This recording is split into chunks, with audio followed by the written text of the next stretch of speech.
പിന്നെ എന്തുണ്ട് വിശേഷം? എല്ലാവരും സുഖമായിട്ടിരിക്കുന്നു എന്ന് വിചാരിക്കുന്നു.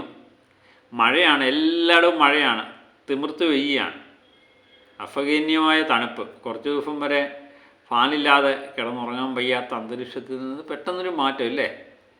പ്രകൃതിയുടെ ഓരോ നിയോഗങ്ങൾ. രാവിലെ തന്നെ ഈ വീഡിയോ ചെയ്യാൻ വേണ്ടി ഇറങ്ങിയിട്ട് ഇങ്ങനെയൊക്കെയുള്ള വാചകങ്ങളൊക്കെ പ്രയോഗിക്കുമ്പം അത്ഭുതം തോന്നാമല്ലേ? ഇങ്ങനെയൊക്കെയാണ് തണുപ്പടിച്ച് കഴിഞ്ഞാൽ ഇങ്ങനെയാണ് തലയുടെ അല്പം. പിന്നെ നമുക്കധികം അധികം പറയാതിരിക്കുന്നതാണ് നല്ലത് അല്ലേ? നമുക്ക് വീഡിയോയിലോട്ട് കിടക്കാം. മോഹൻലാൽ, ജിത്തു ജോസഫ് ഒന്നിച്ചപ്പോൾ ദൃശ്യം 3 നമുക്ക് കിട്ടി. ദൃശ്യം 3യുമായിട്ട് ബന്ധപ്പെട്ട ഇന്നലത്തെ കളക്ഷൻ, പൊതുവേ കളക്ഷൻ കുറവാണെന്ന് നേരത്തെ തന്നെ പറഞ്ഞിട്ടുള്ള 1 കോടിക്ക് താഴെയായി. ഇപ്പോൾ ഇന്നലെ കൊണ്ട് 50 ലക്ഷത്തിനും താഴെയായി. അങ്ങനെ ഇന്നലെ കളക്ട് ചെയ്ത് വെറും 45 ലക്ഷം രൂപ മാത്രമാണ്. അങ്ങനെ ടോട്ടൽ കളക്ഷൻ 87 കോടി 25 ലക്ഷത്തിലേക്ക് ചെന്ന് നിൽക്കുന്നു. 87-25 ദൃശ്യം 3യുടെ കേരള കളക്ഷൻ. ഇനിയിപ്പോൾ എനിക്ക് തോന്നുന്നു എമ്പുരാനെ പൊട്ടിച്ചു, പുലിമുരുകനെ പൊട്ടിച്ചു, ടോപ്പ് 5-ൽ നിൽക്കുന്ന ഒരു ചിത്രമായി ദൃശ്യം 3 മാറി. ഇനിയും ദൃശ്യം 3 എന്ന് പറയുന്നത് ടോപ്പ് 4-ലേക്കുള്ള പ്രയാണമാണ്. ടോപ്പ് 4 നിൽക്കുന്നത് ഇപ്പം 2023 സംവിധാനം ചെയ്ത 2018 എന്ന ചിത്രമായിരുന്നു. വെള്ളപ്പൊക്കത്തിൻ്റെ കഥ പറഞ്ഞ ചിത്രമാണ്.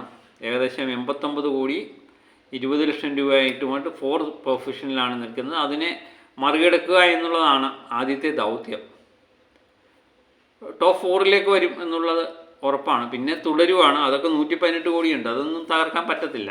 100 കോടി തന്നെ തകർക്കാൻ ബുദ്ധിമുട്ടാണ്. ഏതായാലും 2018 മറികടക്കും എന്ന് തന്നെയാണ് നമ്മൾ വിശ്വസിക്കുന്നത്. അതിനുവേണ്ടി നമ്മൾ കാത്തിരിക്കാം.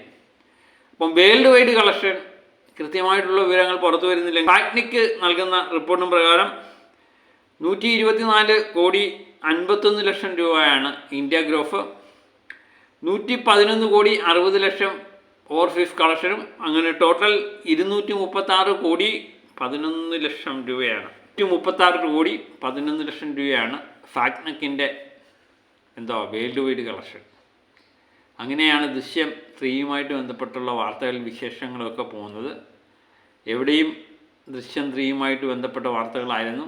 അപ്പം എൻ്റെ ഇടയിൽ സ്കൂൾ തുറപ്പും മഴയൊക്കെ ആകപ്പാടെ 300 കോടിയൊക്കെ അടിക്കാനുള്ള ഒരു ചാൻസ് ഉണ്ടായിരുന്നു. അതൊക്കെ നഷ്ടപ്പെടുത്തി എന്ന് തന്നെ പറയാം. ഏതായാലും കാത്തിരിക്കാം. ഇതല്ലെങ്കിൽ മറ്റൊരു ചിത്രമല്ലേ?